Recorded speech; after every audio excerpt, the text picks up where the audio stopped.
What is going on, everybody? My name is Nick Valle, I'm Jonah Dacanay. and we are Rev Rock Revolution. Who's ready for our first episode? Yeah, Rev Rock. All right. Jonah, we've been talking about this for how long now?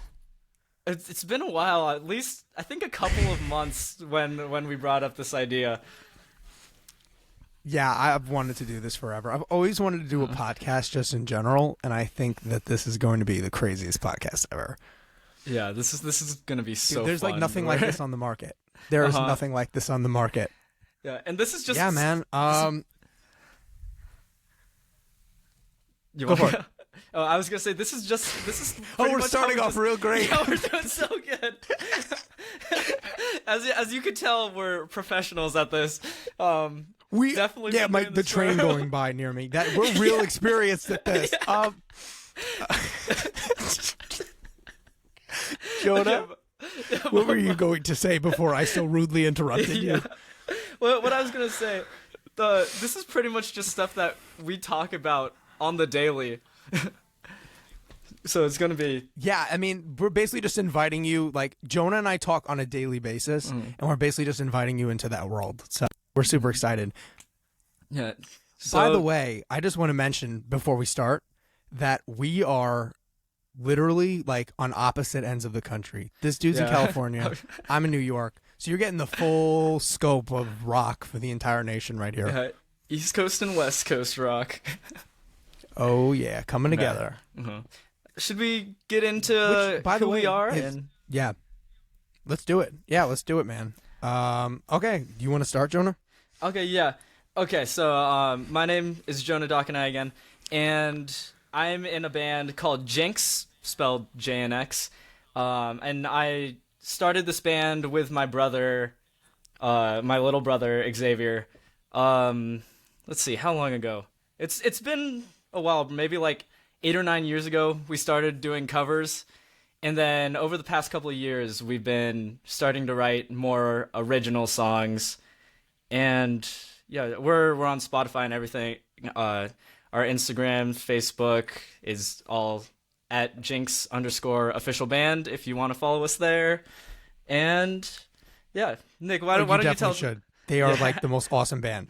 For real. If you don't listen to their music, you're a loser. My name is Nick Valle again. And yes, that's how you say it. It's Valle, not Valle, not Valle. I don't know where you people get your pronunciations from. I don't know if you're French. I don't know what's up that my name is pronounced Valle, like Frankie Valli. It's an E instead of an I, because Y is a bullshit letter. And if you're from New Jersey, you understand that reference. My name is Nick Valle. I'm from New York, Long Island to be specific. I can never say that word. And I am from a project, you could say band, but currently it's just me, called The Mythology. And at the taping of this podcast, we have yet to release a song, but that is changing real soon, and I'm probably going to be sharing some releasing info while we're on the podcast as the weeks. I want to say weeks, but I want to say years because I'm giving us good mojo right now, Jonah. But yeah, I am super excited about the project. It's called The Mythology because it's all based off of a mythology story where all the members play these roles of characters. I myself am the Phoenix. There's also the Pegasus, the guitar player, the Kraken, the bass player, and the Centaur, who's the drummer. And I can't wait to do that live. It's going to be so awesome. So our concept is like like sort of like something like Kiss, I guess, but our music is very much rooted in like this mixture of 90s and 2000s rock, but also like 80s singer-songwriters like Billy Joel and Sting sort of stuff. It's interesting, and you guys will hear it soon, and maybe I'll plug some stuff on the podcast for you guys. But yeah, that's me. I'm not going to ramble about myself too long. How'd I do, Jonah, on time? You did pretty good, I think. Yeah, I'm just gonna say I've listened to his whole album that he has planned, and it's good stuff. Every single song is a complete banger. I think I'm the biggest Mythology fan. Thank you, man. Or actually, I don't know. Oh my god, dude! Yeah, your you're gonna Discord fight with server. you're fighting with my mom. Yeah. Oh yeah. Fighting with your mom, but also your whole Discord Of course. server. Nick has this Discord server with all his VIP fans. Even though he hasn't released anything, he has a pretty decent sized following already on his Discord server. So.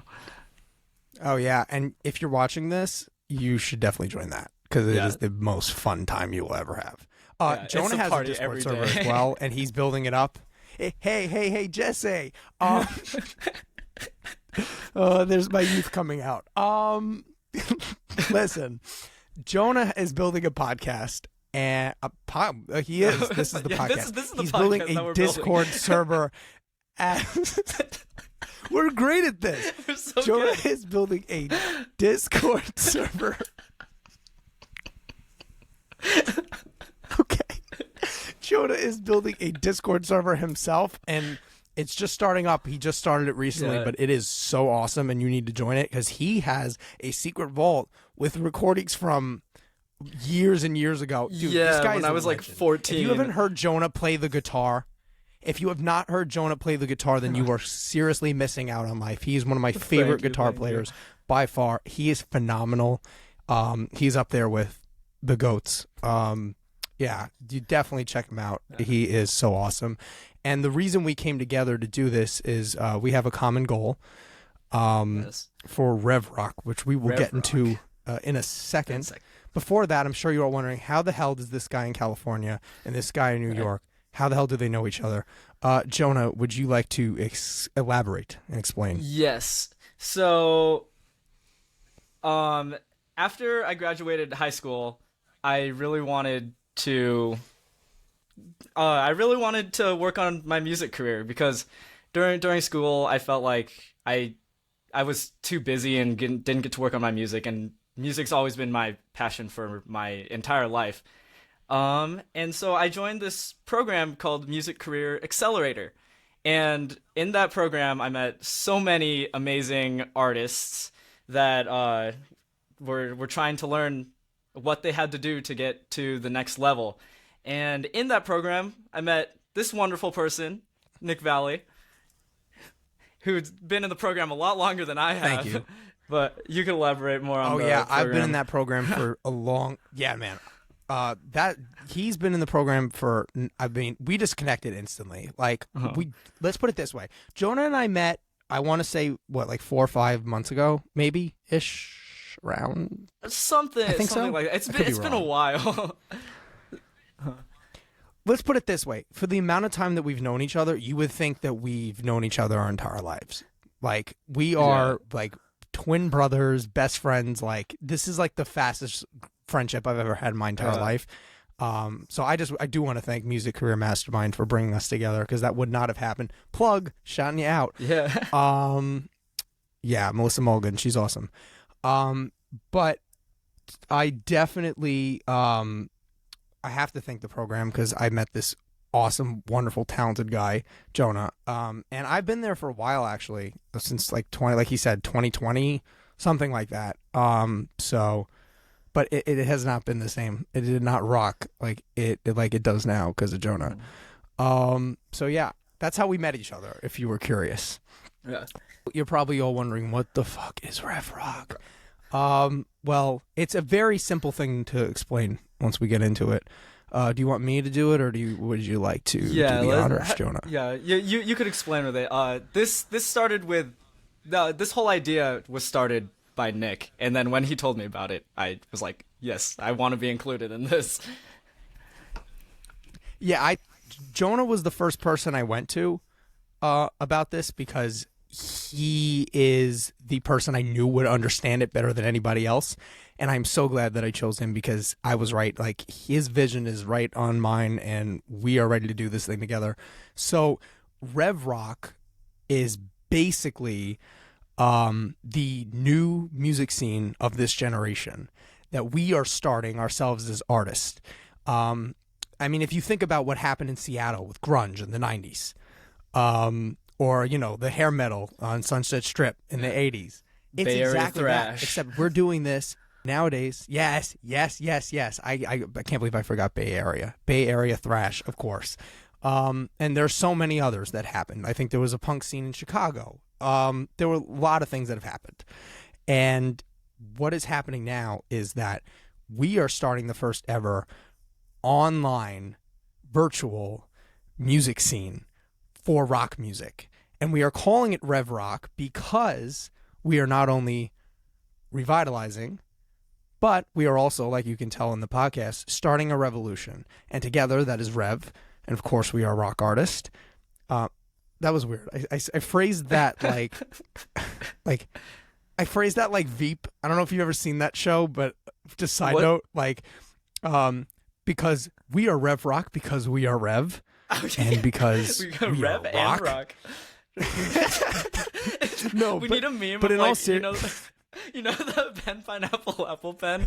They're like, we have Rev, yes. Rock, Rev Rock. I don't know why I thought of that. If you like to enjoy our stupidity, you're going to love this podcast. Yes, we are wonderful. But yeah, basically that's what Rev Rock is. It's just, a music scene online for rock artists started by the two of us. And this podcast is basically documenting that journey from us just starting the two of us to us building this entire scene with a bunch of artists. And it's going to be awesome. And in the interim, we're basically just going to talk about what's going on in Rev Rock, what's going on in rock in general. And you're going to get our opinions. You might agree with them. You might not. You can let us know in the comment sections of our videos every week. So you get that. And we're super excited to get this thing rolling. Yeah, so we're doing good on time, Jonah. We're only like 12 minutes in. We got through our bullet points. Yeah, that's pretty good. Let's get into like how we got started in music. So how did you get started? I think it's a great idea. What's your background in music, and then how did you come up with the idea to start the Mythology project? Oh, wow. Okay. Yeah. Well, I always had a lot of energy as a kid. I was insane. Like, I was beyond ADHD. Like, everybody always looked at me and was like, what the fuck is wrong with this kid? Like, I went insane. Like, the stories I can tell you, I am lucky to still be alive. The crazy shit I did as a little kid. I was a daredevil. But yeah, basically, I started in music. My earliest memory of music, I think I was about 4 years old, and I had seen the Motown 25 anniversary concert where Michael Jackson performed Billie Jean. And that single performance changed my entire life, because I went from somebody that, like, as a kid, like I said, I wasn't that insane as a kid, but like I just saw that on TV, and I was like, I literally pointed at the TV, and my parents will never forget this. I pointed at the TV and I was like, I want to do that. And I have been chasing that ever since. Mainly after that, I was just singing and dancing in my bedroom, trying to pretend I was Michael Jackson. And there are some very embarrassing videos on my mom's iCloud storage to document and prove this, which I will not be sharing on the podcast. Maybe Jonah will watch. Okay, but this is not happening. If we get 1,000 likes on this video.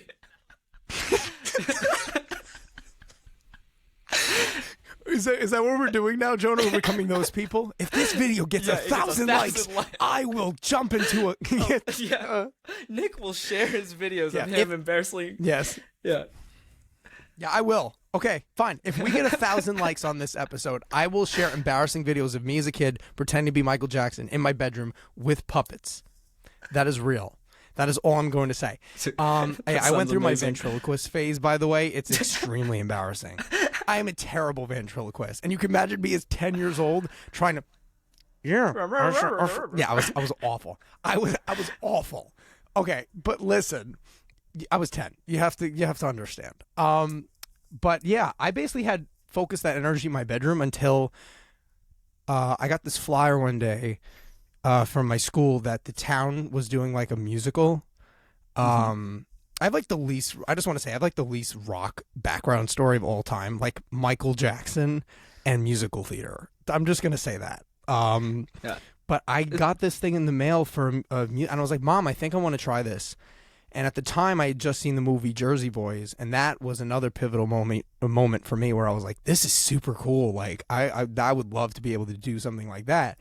And then I got this flyer for Willy Wonka the musical, and I don't know, me and my mom worked all weekend, and we worked on the right audition song, and I sang My Eyes Adored You by the Four Seasons as a 10-year-old. Nice. Like, who's doing that? And yeah, I ended up getting the role. Like, that never happens. I got Willy Wonka. And I guess my mom just noticed, like, I would go to school and I would be like, in the morning, I would just be like, I don't want to go back to hell again. But then I would like wait outside our door like 2 hours early to go to musical practice. And I think there was something my mom noticed in me. So when we went to go do the show, she was like praying that I was like, you know, that my talent matched my love for it, you know, because, you know, if it didn't, like, that's awkward. But thankfully it did. It went very well. And that's how I ended up basically doing that. And from there, I did tons of community theater for years, tons of shows all over Long Island. I went into the city eventually. I was, you know, off Broadway, in Broadway theaters, performing shows, doing that stuff when I was younger as a kid. And then basically rock happened for me kind of later, I guess, when I was about 13, because what happened was everything like shut the hell down when COVID happened. I think everybody's world just entirely stopped. Yeah, the whole and up world until stopped. that point, you know, I was a piano. Yeah, exactly. Everybody just like completely stopped. So, I was, you know, I didn't know what to do. Like at the time, I had played piano. I'd written like a couple of songs, and I was in theater.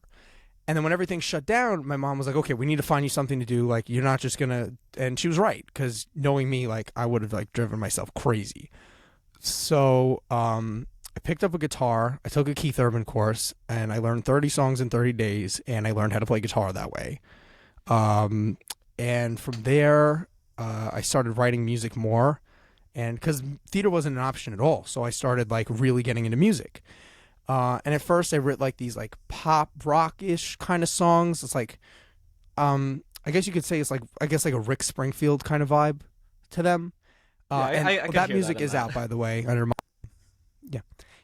my music, Nick Valle, it's all out there on streaming platforms. And I made a couple songs, and then how I got involved in the whole program that we were involved in together, because I had to make my own music because it was a lot of money, obviously, you know, to make all these songs and hire an engineer and do all this. So I learned how to do it all myself. And then at that moment, I discovered the Foo Fighters, my favorite band of all time. I love them so much. And at this, it was like the same point I discovered the Foo Fighters and I discovered Van Halen. And then at that moment, I was like, my life is changed forever. I knew there was no going back. Like when you listen to Van Halen 1 and you listen to Wasting Light, those two albums for me were like, okay, like my musical perspective has completely shifted. And from there, all my music was heavily influenced by rock. And I just fell in a rabbit hole at that point, and I discovered all these other bands that I really love. And some artists I discovered that are, well, I would consider to be Rev Rock artists, such as Mammoth, Wolfgang Van Halen, Aaron Jones. I fell in this whole rabbit hole of music that I guess just spoke to my soul at the time. And I guess what's going on in, well, I can say was, but it still is, unfortunately, what's going on in the world. And I think it's the kind of music that a lot of people need now. I do think it speaks to a lot of people. I just don't think that the media is pushing it the way it should be. And I think if people were exposed to it the way I was and the way that I was able to enjoy and fall in love with that process, I think everybody would. So yeah, that's kind of how I ended up in the whole rock world. And then the mythology ended up happening because I was really discovering what it was I wanted to do.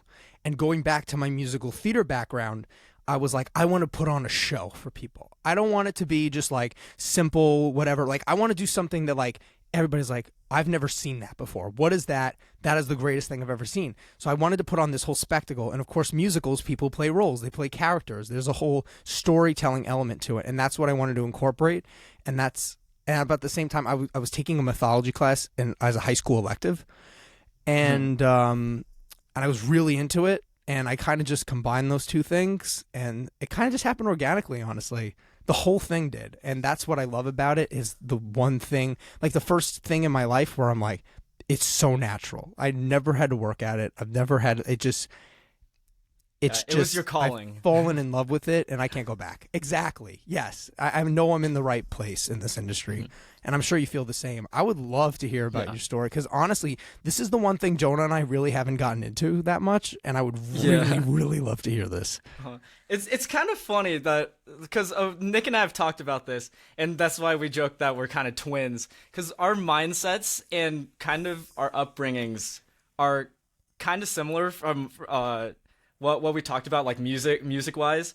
But I started, my parents are both very musical. My mom was a pianist and was in a singing trio with her sisters. And then my dad has always played guitar, and they had me taking piano lessons at like 3 years old, because I was just like messing around on the piano.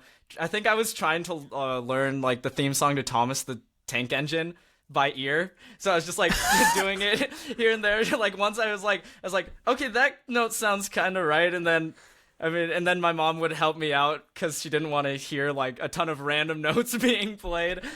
Yeah, so honestly, though, that's how it starts, though, man. Honestly, yeah, that's how it starts. Yeah, no, I'll get into this a little bit later, but I feel one thing that I truly believe in.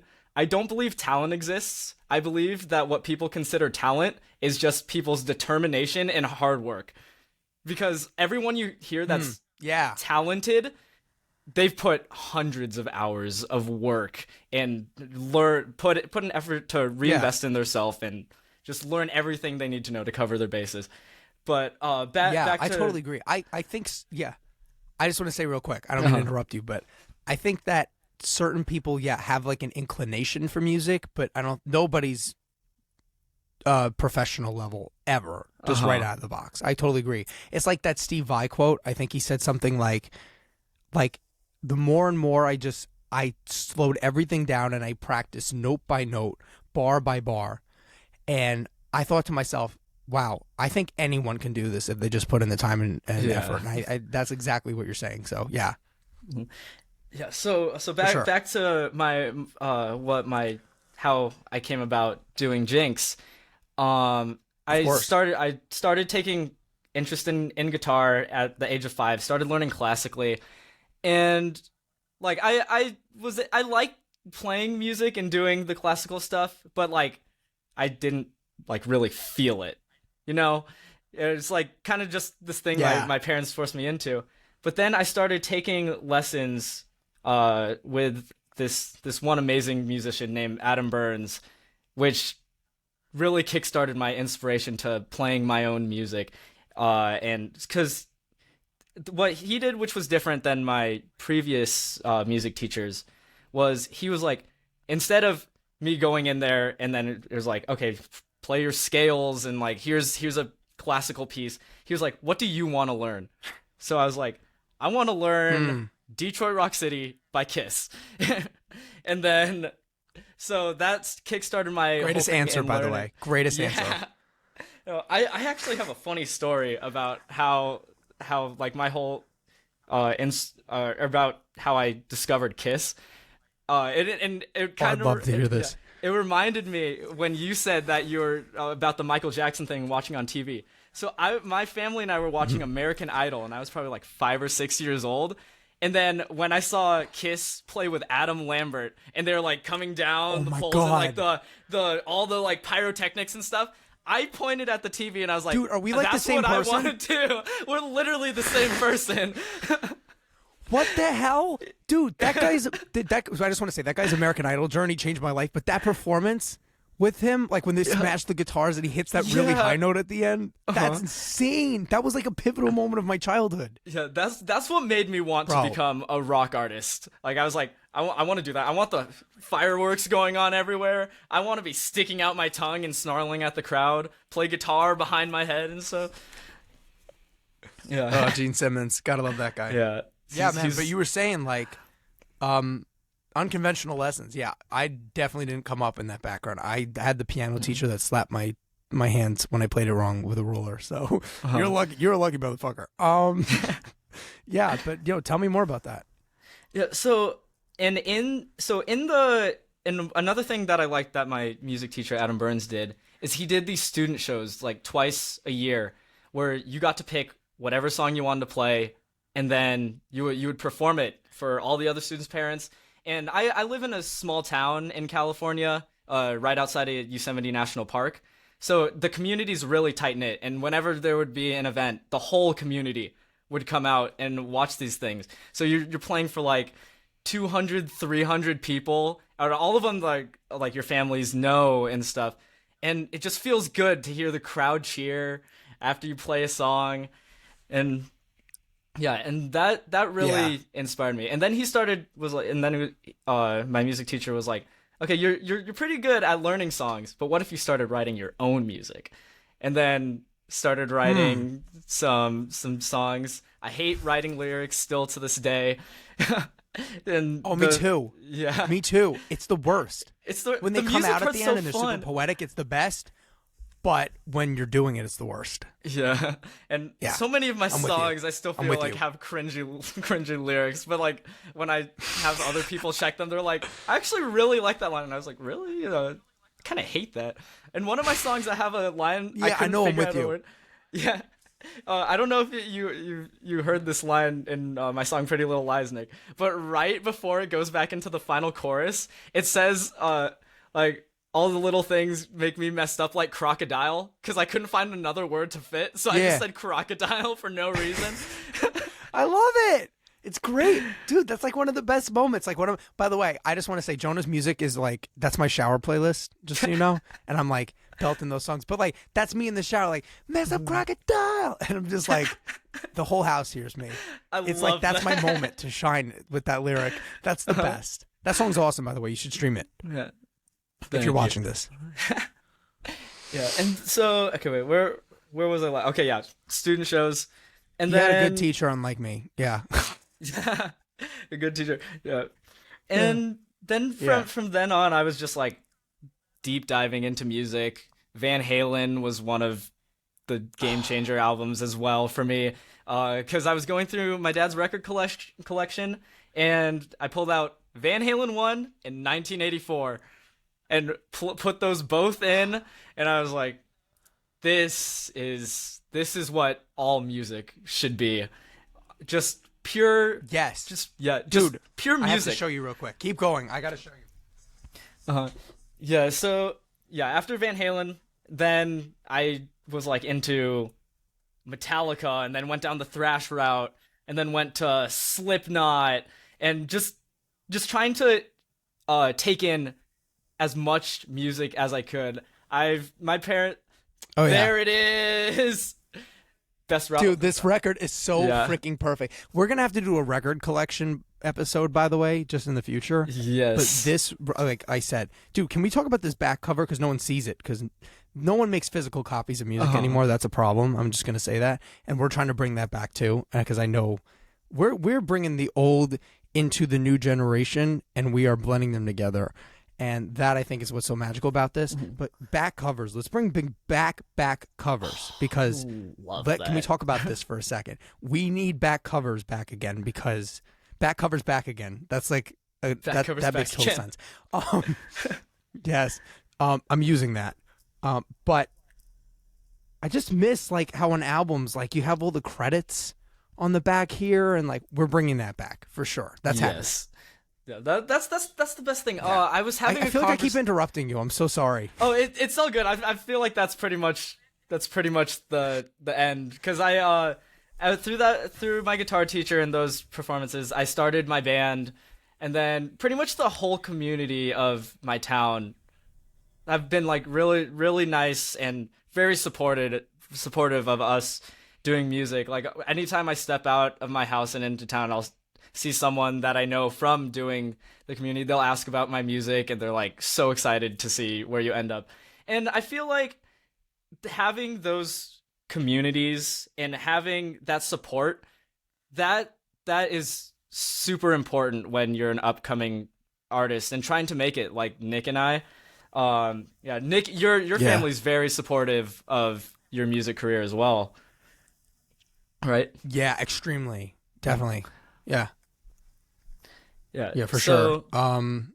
Yeah, my family is like super behind all this. My mom is like literally like, and then they say momager. It's a whole thing. But no, in all seriousness, like, no, but in all seriousness, for real, she is. She's like the most business savvy person I know, and she's gotten me to this point. And is just going to continue to keep taking me there. I know that. And I've been fortunate enough to, to have an awesome community of musicians and doing, I'm in a cover band currently at the moment, and doing that and experiencing and doing all these joint shows with different bands. I know you've been doing that too, Jonah. Yeah. Musical communities are the best. And that's exactly what we're doing here, just online. I can't believe no one's thought to do this before, Jonah. That's like insane to me. It's crazy. It's crazy. No, we must be geniuses or something. We're like, we got to do this and build. I think we are online rock community. Yeah, we're innovators. Well, I guess all musicians are innovators. Oh, it's totally. Yeah, we have to be. Like, because who's gonna do it? Like, yeah, we're bred a certain way. I think where we're just like the thing in us that makes us go, well, no one else is going to do it, I'll do it. Like, I think that's a very specific type of person, and the fact that we're those type of people says a lot, I think, about us. Mm-hmm. And I know there are others too, and they're out there, and I see them, and I can't wait to bring them into this world as well. It's going to be so much fun. But yeah, like I was saying, that's the best, right? When you do those joint shows with other bands and you hang out with them. And so fun. Yeah. And yeah, just cracking jokes. There's this one band that we've been playing a lot of shows with called Exhilarating. Check them out too; they're amazing. But we play shows with them all the time. Yeah, and we always see each other in the crowd when joint shows, and then we're just like making funny faces at each other throughout the show.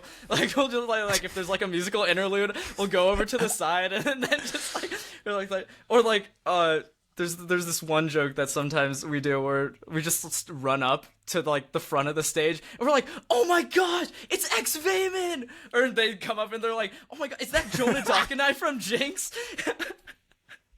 Oh my god, dude, that's the best. Best thing. Yeah. I was just telling Jonah the other day that I just did a gig with my cover band like a couple days ago, and it was like a 3-band show, so we all had like 30 minutes.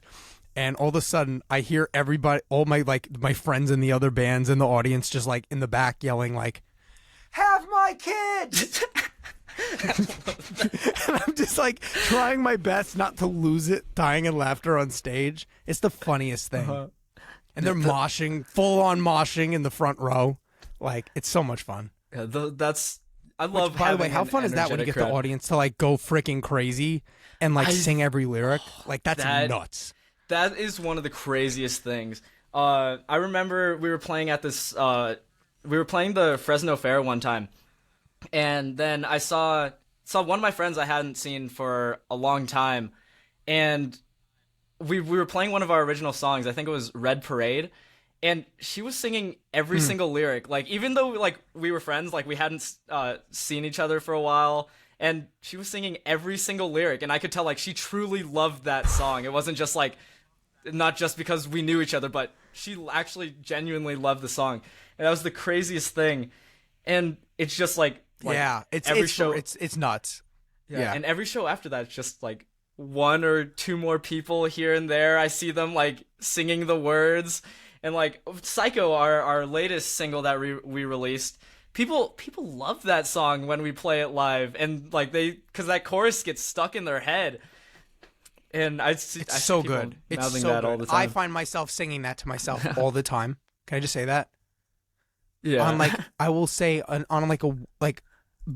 a weekly basis, that song will just not leave my head for an entire day, That is one of like you guys need to go listen to that song. Psycho is like one of the best new rock releases I've ever heard in a while. So you guys got to check it out. Thank you. I really appreciate it, man. Did I ever tell you the story of how I came up with that song? No, you did not. Please tell more. I was with my friends doing this hike in Yosemite National Park. We were hiking to the top of Half Dome. For those of you who don't know what Half Dome is, it's like it's literally kind of what its name is. It's a giant rock, and it just has one flat face. And we were hiking up that. Wait! It's a half dome. It's half. It's a half dome. A dome. Yeah. Yosemite's still looking for the other half. Dome. So if no, I love joking with my friends that we're still looking for the other half. Please dial this phone number. There is a cash reward prize. Yeah. Imagine someone actually brings in like a giant half of a rock that's like 1,000 feet tall. That person is going to win. They're either going to win a Nobel Peace Prize or they're going to end up in an insane asylum. It's going one way or the other, Jonah. For real. Yeah. But we were hiking up Half Dome, and my phone died, and then I started hearing this melody going like, "Hey yo, are you going psycho?" And I start like yelling at my friends. I was like, "I need phone now! I need a phone!" Like just speaking kind of gibberish, and then they're like confused because none of them are artists and don't realize that I have songs like playing in my head all the time. So I like quickly text myself. Yeah, it really is. Like there isn't a day that goes by where I don't have like a new melody in my head that just like starts going, and then I'm like, I kind of have to build off that. Yeah, voice memos. What would we do? We'd still have to carry those freaking Tascam. I've thought about getting one of those. Yeah, one of those boxes. I used to have one of them when I was a kid, and this is really cringy recording of me of a song I wrote, like the first song I ever wrote when I was like 11 on it. And it was called Queen of the Tower.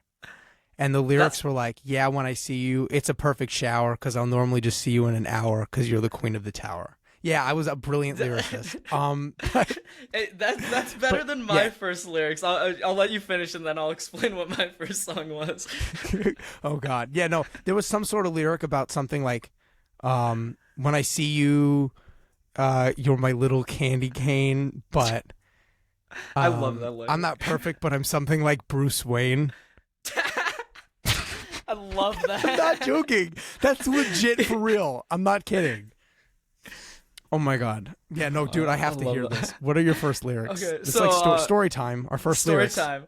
So I wrote my first song when I was 11, and it's called My Rock and Roll, because I was like listening to a lot of like AC/DC at the time, and they're like, you want to know what every rock band writes about? Rock.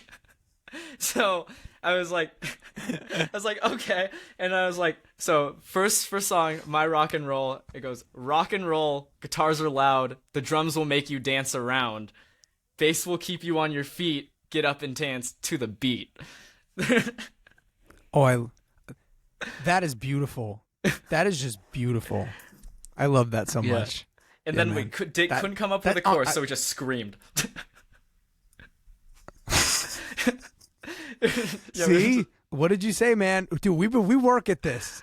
All right, we work at this. Right, we came from humble beginnings. Yeah. It's gonna be, dude, seriously, in the like box, in the Jinx or in Mythology box set. All these things are gonna come out from like when we were super little. Dude, you just gave me like the perfect idea. We need to do like a joint like box set eventually. Or just like to like fans that are like people who are fans of. Oh, Jonah and I totally want to do a super group one day. We're documenting we're that going now that's happening one day. Yeah, one day in the future, we're gonna have definitely a band happening together. Yeah, we already and it's gonna be like Alice in Chains, like dual vocals, and it's gonna be so good. It's gonna be so good. Yeah, we've worked together before on, ironically, pop music. We've written pop music. Yeah, Don't ask why. Don't ask why, but we have. And that song actually came out really well. It's gonna be so much fun. It did. It did come out really well. Maybe we'll play it for our super fans. If this video gets 1,000 likes. If this video gets 1,001 one like more than we need for Nick's video of singing Michael Jackson. How cringy is this going to be if we actually get 1,000 likes and we have to share all this stuff? Oh, this is going to be amazing. It'll be amazing. I feel like that's like an interesting problem to have. Yeah. Dude, I'll even put more on the line.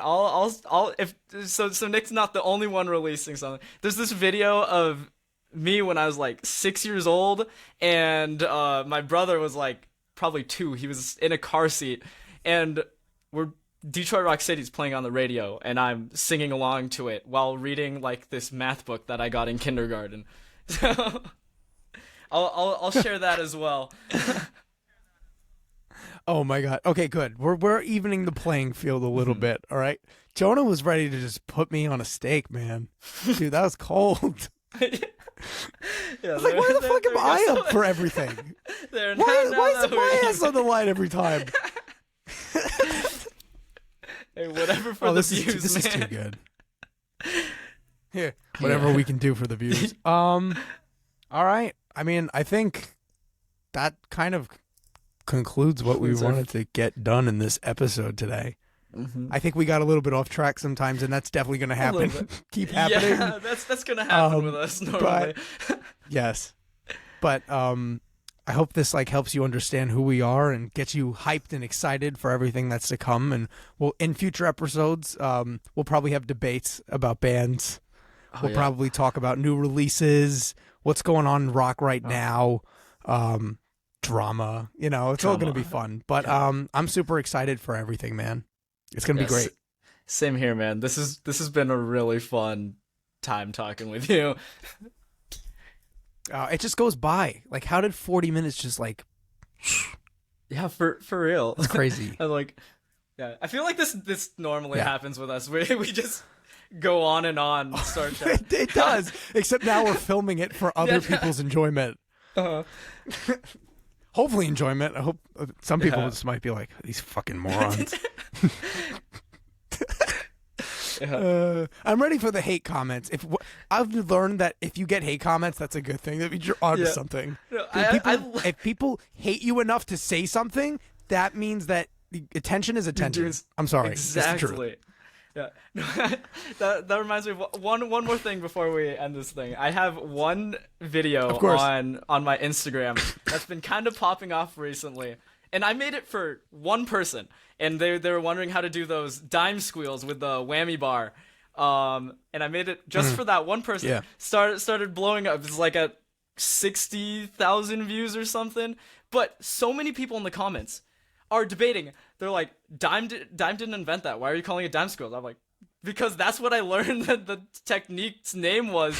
And so many people, it's just, there's like 10 or 20 people debating, like they're like, no, Eddie did that. What was first. that one comment?